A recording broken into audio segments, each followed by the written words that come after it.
Gimana pertanyaannya? Apa pertanyaannya? Mana ada pertanyaan? Jadi kalau ada pertanyaan saya kasih speaker bahwa besok itu sesuai dengan permintaan dari Mahkamah Konstitusi, kami telah menerima sekelas panggilan secara resmi per tanggal 19 April kemarin ya.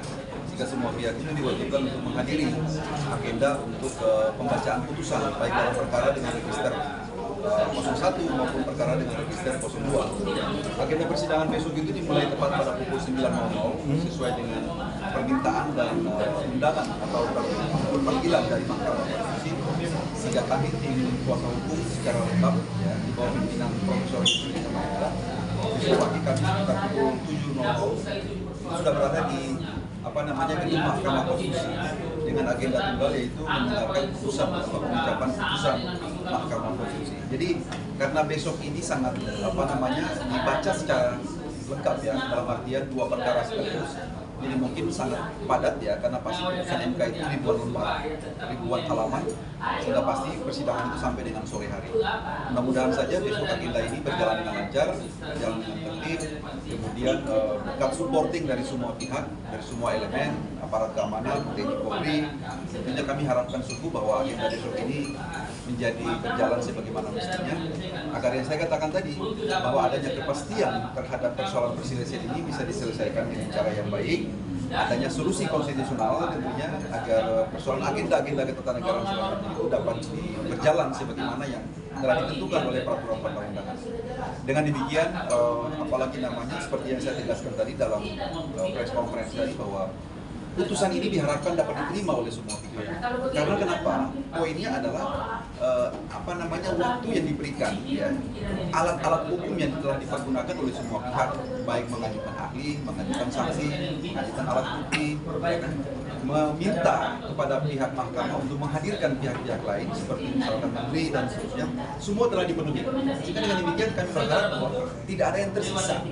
Tidak ada lagi yang tersisa bahwa kami belum mengajukan ini dan itu, ya. Sehingga dengan demikian putusan MK besok ini telah mencakup semua hal secara holistik, bahwa putusan itu telah berangkat dari alat-alat bukti yang sah, alat-alat bukti yang prudent tentunya, yang dihadirkan oleh semua pihak. Karena MK itu dalam memutus perkara itu harus berdasar pada dua hal.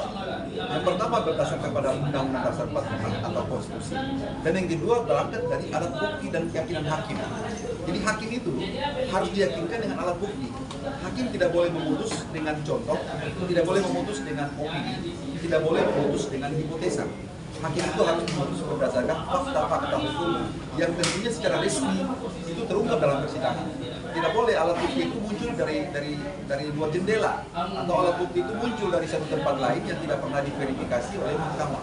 Nah, sebagaimana yang kita ketahui bahwa persidangan itu terakhir pada tanggal 5 April. Persidangan itu semua alat bukti telah disahkan dalam persidangan dan terbuka untuk umum. Sehingga dengan demikian kami tidak pernah memandang bahwa mahkamah akan memutus sesuatu berdasarkan referensi lain atau berdasarkan informasi, ya, ataupun ad informandum yang di luar daripada persidangan ini.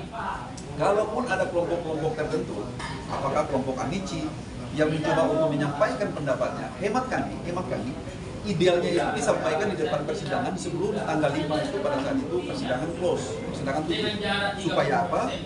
Dalam suratnya itu jelas ditujukan kepada Ketua Mahkamah Konstitusi, pemeriksa persidangan perkara ini, kami kelompok masyarakat ini sebagai friend of the court, ya, sebagai sahabat peradilan, sebagai amici atau amicus curiae, ya, berkepentingan terhadap isu ini, memasukkan diri sebagai pihak dalam hal untuk menyampaikan opini dan pendapat bla bla bla. Sehingga dengan demikian pendapat seperti itu akan diverifikasi oleh mahkamah dalam persidangan yang terbuka untuk umum. Tapi yang terjadi adalah kelompok amici yang memasukkan pendapat atau opini di luar daripada agenda persidangan, sehingga hemat kami itu sesuatu yang sebenarnya tidak mempunyai efek determinan terhadap jalannya persidangan. Tetapi sekali lagi saya katakan bahwa dengan rasa hormat kami serahkan kepada mahkamah, karena mahkamahlah sebagai user daripada seluruh informasi apapun yang disampaikan oleh para pihak, termasuk kelompok amici atau kelompok friend of the court itu.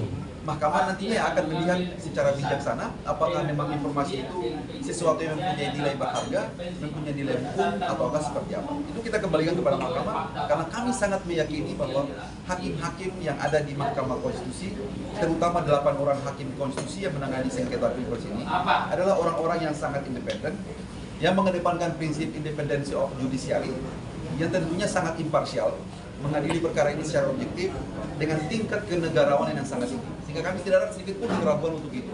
Mereka sangat prudent untuk memutus perkara ini secara adil dan bijaksana. Demikian. Ya. Tidak berbohongkan dengan para bohong dan ngomong-ngomong Hubungan. saya sama-sama aja nanti kalau kita kan nanti saya dekat yang penting saya dekat dengan mereka. Baik, tadi malam sampai pagi ini saya bekerja dengan teman-teman. Semua Pak tidak ada.